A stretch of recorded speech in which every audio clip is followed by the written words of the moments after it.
Graphic designers like Chima Raphael, Godwin I Design, Caesar Graphics, Angela Victor, it seems like they never seem to run out of inspiration for their designs.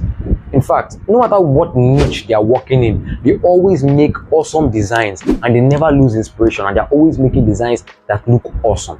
In fact, people like say, Babala don't give them one kind of soap like this that all of us will know if you reach. Now, mere mortals like us don't simply have to just calm down and sit down and just wish that we're as good as them. There's something that we can actually do, and it's what they are doing that allows them to create graphic designs that slap every damn time. These graphic designers seem to always be going to war against the concept of boring by using a particular strategy that allows them to win every single time. And you and I can use that strategy as well, and allows us to win against the concept of boring and create graphic designs that make sense every single time. I'm sure by now you're wondering what that strategy is. Well, let me explain to you guys the strategy using a particular story. The story goes as follows. There are two graphic designers, Kunle and Ola. Both of them have two different clients that gave them two different design jobs, but they both have a deadline. And they don't deliver on that deadline, or before that deadline, they won't get paid. And that's bad. So Kunle decided to cut corners. What he did was that he decided to steal a particular design and copy every single thing on that design. The layout, the color, the picture, the goddamn typography, every single thing he copied. Then he delivered it to the client. The client loved it and paid him. Fine.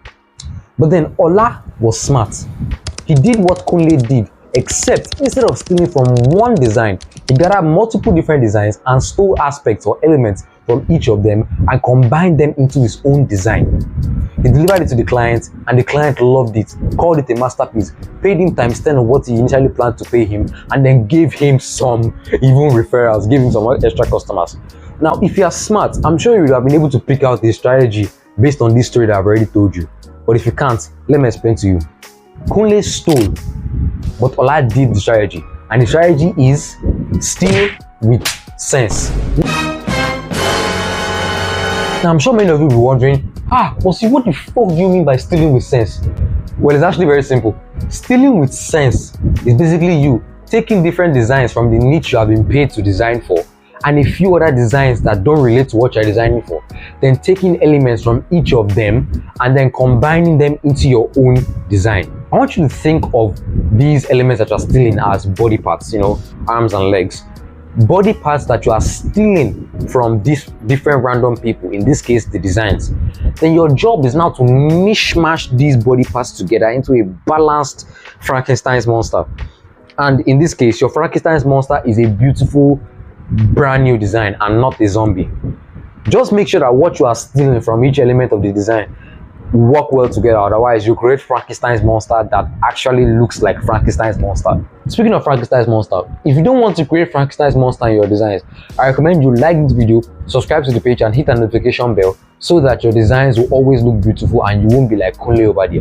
You see Kunle, you don't want to be like Kunle, so like this video and subscribe to the page. But sir, what if we can't find an element or we don't know how to make something that way is in the design that we are copying? Figure it out yourself. That's not the point of this video. This video is already very expensive, so figure it out yourself, please. Now, if you're curious how practical this technique is, let me show you something. This is my design. Beautiful, right? Now, these are the two designs that I grabbed inspiration from and stole from. You can see how practical it is. Let me show you. Now, this is another design of mine, and this is one design that I used as inspiration for it. Just one. Finally, this is my sports poster, and this is another design that I grabbed inspiration from to create it. Now you see how practical it is. But guys, there's one more important thing to note for this technique to work. In order to steal with sense, you need sensible designs, and in order for you to have sensible designs, you need sensible inspiration sources. That's why I made the video you are seeing on the screen right now.